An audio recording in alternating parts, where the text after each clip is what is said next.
Netlabs hub, where I am going to configure Cisco Catalyst 2960 series as DHCP server. Are you struggling setting up a DHCP server in your real network environment?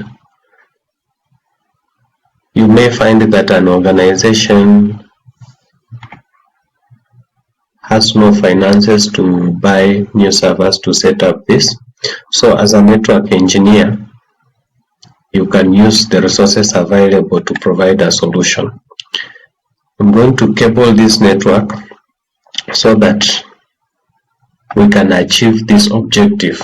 These are the steps as highlighted. So the first thing, cable the network and create DHCP pool. So I'll go to end devices, then under switches, this is 2960. That is it. Then I'll pick end devices here, computer. So I'll pick my 4 computers. That is it. Then I will connect. To connect them automatically without doing this simply, without doing this, then picking a cable, doing this, you can just do this. Let me show you a trick here. You press Ctrl, then you tap on N cable. This is copper straight through. It is used to connect different network devices. So you can pick this one, or you can pick this thunder-like cable. As you can see the description here, automatically choose connection type. So this type of cable helps you to pick the best cable that is suitable there. So I'll pick this, then connect my computers to my switch.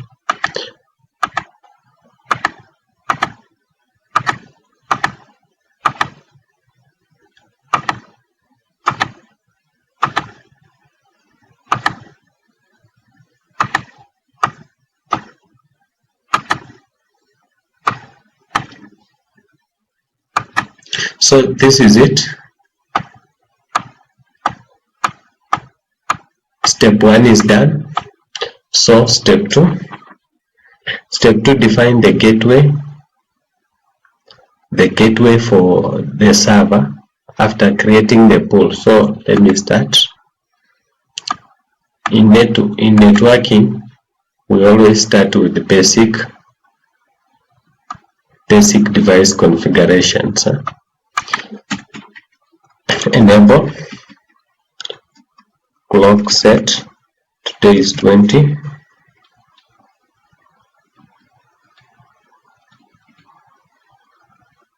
It is 23.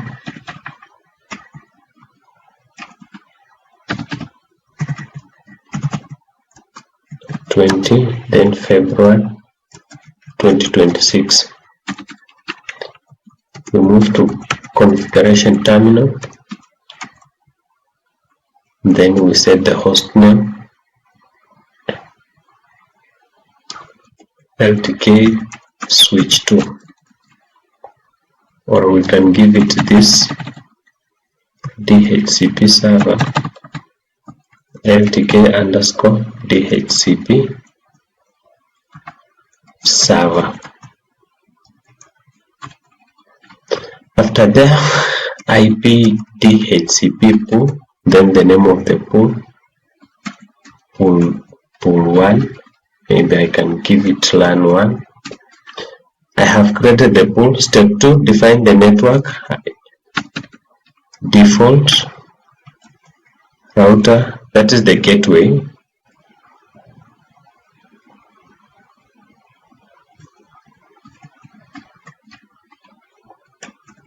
We specify the network through which the clients are going to get IP from.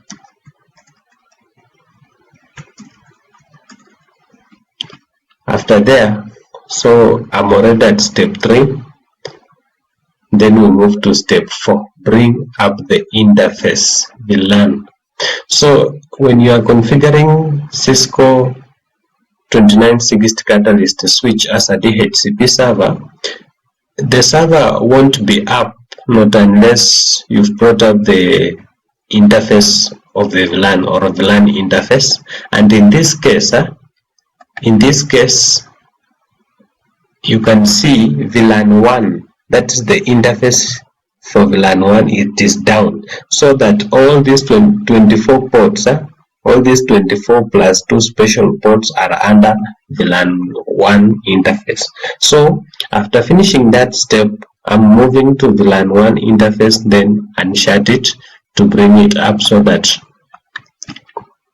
my computers can see the DHCP server. So we exit, then interface VLAN 1, no shutdown. You see, the moment I say no shutdown, then the status changes to up.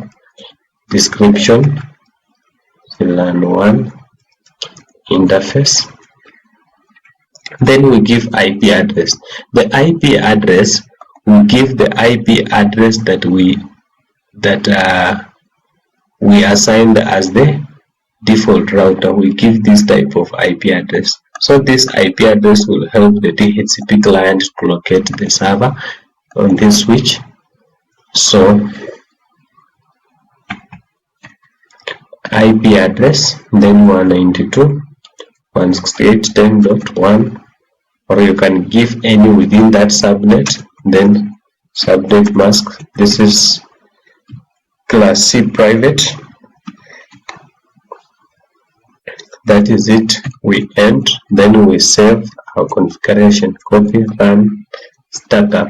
It means I'm copying my running configuration, my current configuration of the candidate configuration into startup config file. So that is it. Or you can use write memory, still it will work. Okay. So I have finished configuring DHCP server on Cisco 2960 switch. Let's verify configuration, show running.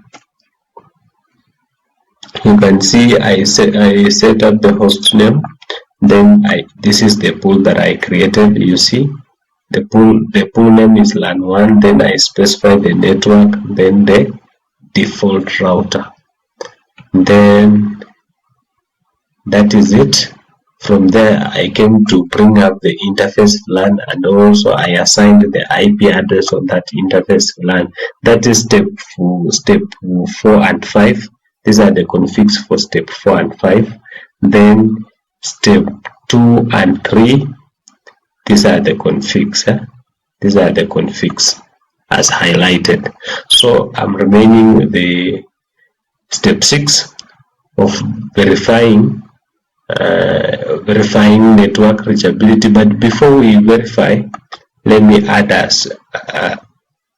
step here so that this can be 7. Then step 6, make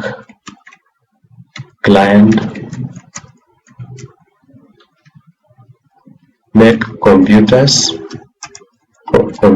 to be DHCP client. Then we verify reachability. So as you can see, so step 6, this is step 6. You click on the computer, you go to the desktop, then IP configuration there. Let me repeat. You go to the computer this way. Let me start. This way, move to IP configuration tab. Then you will see static or DHCP. So you choose DHCP. The moment you choose DHCP, you can see my computer has successfully, DHCP request has worked. Then it has received IP 192.168.10.2 from the pool that was specified. So that is, my switch is serving as a DHCP server as per my objective. Let me check my second computer. done. It has received the IP address. Third computer, done. You see, fourth computer also done. Good. So verify network reachability. Let me do simulation here. This is computer 1. As you can see, it has gotten IP address 10.5. This has gotten let me put the IP address 192.10.5.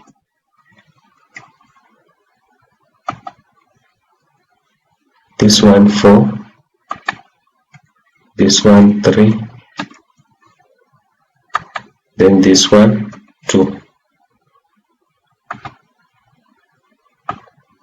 So these are the IP address for the computers.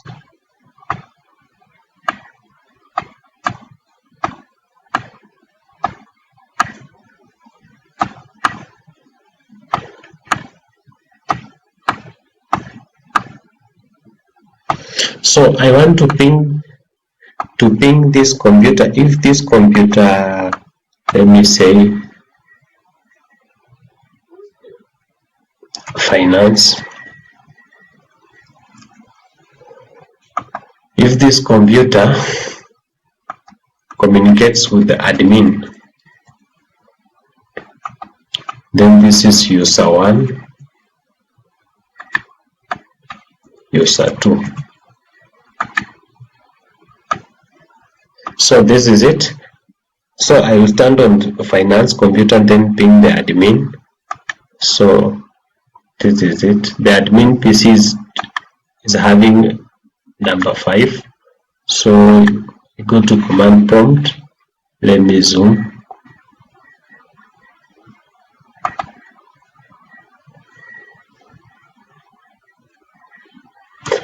Ping 192.168.10.5.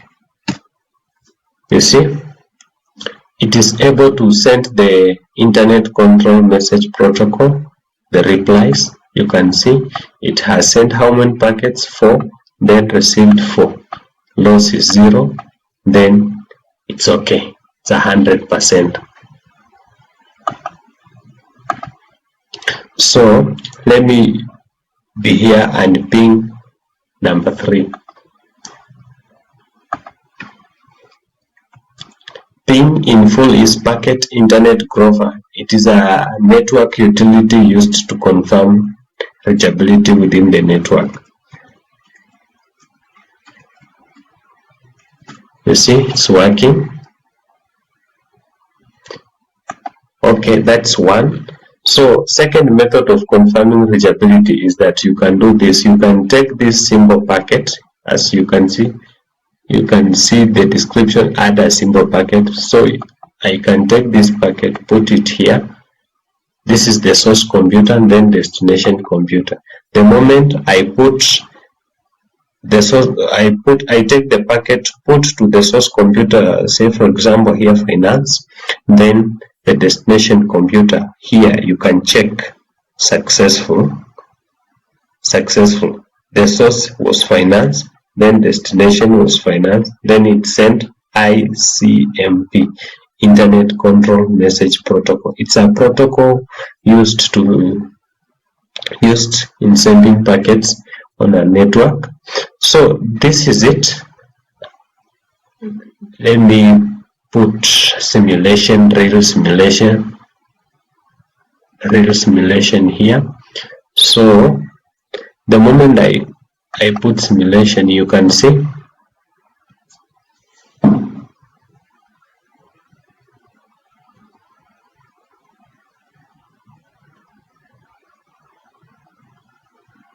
how packets are moving. So you can specify all these protocols so that you just have only the ones that you need.